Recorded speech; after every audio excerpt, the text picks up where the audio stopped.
নমস্কার সবাইকে। আমার সমস্ত অনলাইন এবং অফলাইন ছাত্রছাত্রীদের অনেক ধন্যবাদ। তারা বিভিন্ন সময় আমাকে কমেন্ট করেছিলে কিছুদিন আগে এই যে সামার প্রজেক্টগুলো হয়েছে, বিভিন্ন স্কুল থেকে করেছে, সেগুলোর সম্পর্কে অনেকে কমেন্ট করেছিল, স্যার ইতিহাসটাও বানিয়ে দেবেন। জানি না বিভিন্ন স্কুলের কী সাবজেক্ট আছে। এবার দেখো, আমার জানাশোনা একটা স্কুল, এখানে ছাত্ররা বেশি কমেন্ট করেছিল যে স্যার বিষয়বস্তুটা আছে ভোটদানের গুরুত্ব, নাগরিক দায়িত্ব অধ্যয়ন করো এবং একটি চিত্র অঙ্কন করো যা সাধারণ মানুষকে ভোটদানে অংশগ্রহণ করার জন্য উৎসাহিত করবে।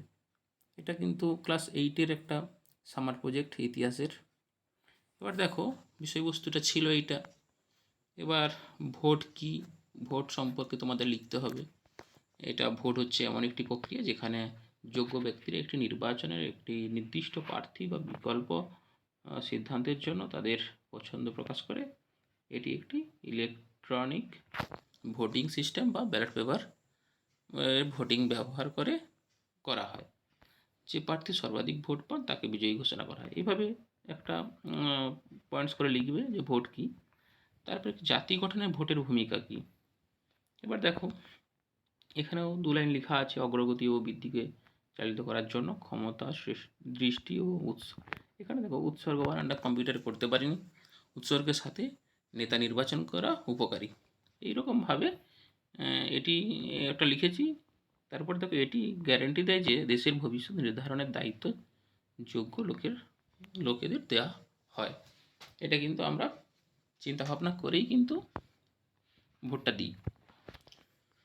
তারপরে দেখো, ভারতের জাতীয় ভোটার দিবস কবে সেটা সম্পর্কে লেখা আছে। ভারতের জাতীয় ভোটার দিবস আমরা জানি 25শে জানুয়ারি। সেটা সম্পর্কে আমি একটু পয়েন্টসটা বাড়ানোর জন্য, প্রজেক্টটাকে বাড়ানোর জন্য একটু দিয়েছি। এটা তোমরা দিতে পারো, নাও দিতে পারো। তারপরে দেখো দিয়েছে ভোটদানের গুরুত্ব কী, কেন আমরা ভোট দেবো বা ভোটদানের গুরুত্ব কী। এখানে দেখো 1, 2, 3 করে পয়েন্টস করা নেই, 13 দেওয়া আছে। তোমরা পারলে এটা স্কিপ করতে পারো, অল্প 2-4টা লিখতে পারো, বা সবগুলো লিখতে পারো। এটা কিন্তু তোমরা স্টপ করে সব লিখে নেবে।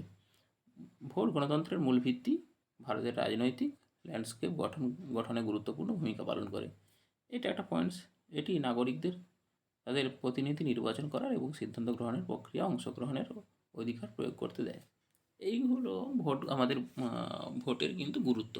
এইভাবে কিন্তু তোমরা স্টপ করে করে পয়েন্টসগুলো লিখে নিতে পারো। আমি সবগুলো পড়লাম না, সবগুলো পড়লে ভিডিওটা অনেক বড় হয়ে যাবে।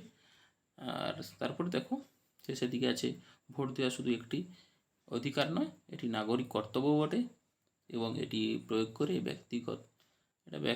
ব্যক্তিগণ গণতান্ত্রিক প্রক্রিয়ায় সক্রিয়ভাবে অংশগ্রহণ করে এবং দেশের সার্বিক অগ্রগতিকে অবদান রাখে। মানে এখানে দেখো, এইখানে এটা কিন্তু ভালো একটা পয়েন্টস।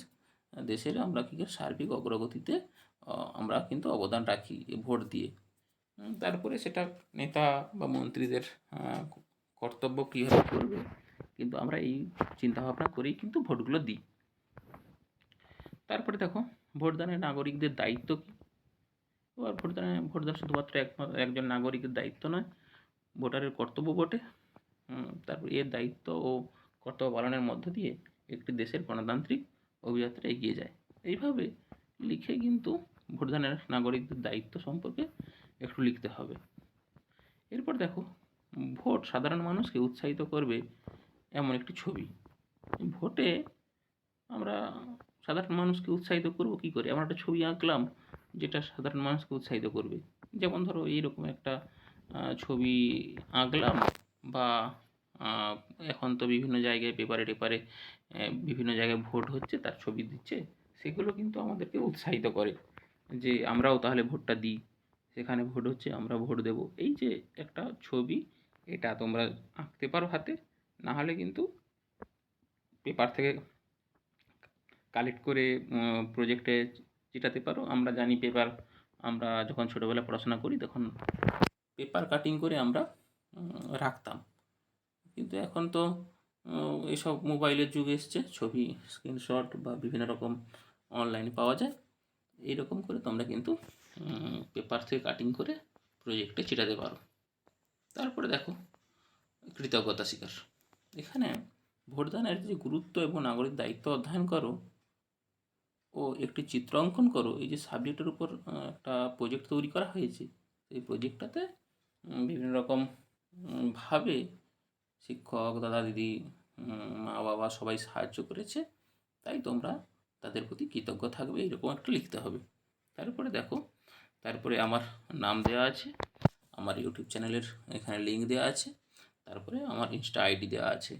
আমার ইনস্টা আইডিতে কিন্তু অনেক ভিডিও দেওয়া আছে বা এগুলোর স্ক্রিনশট আপলোড করা আছে, সেখান থেকে কিন্তু তোমরা ওগুলো ভিডিও মানে ওই ফটোগুলো থেকে স্ক্রিনশটগুলো দিয়ে আমি আপলোড করে রেখেছি, সেগুলো কিন্তু তোমরা সেখান থেকে লিখতে পারো।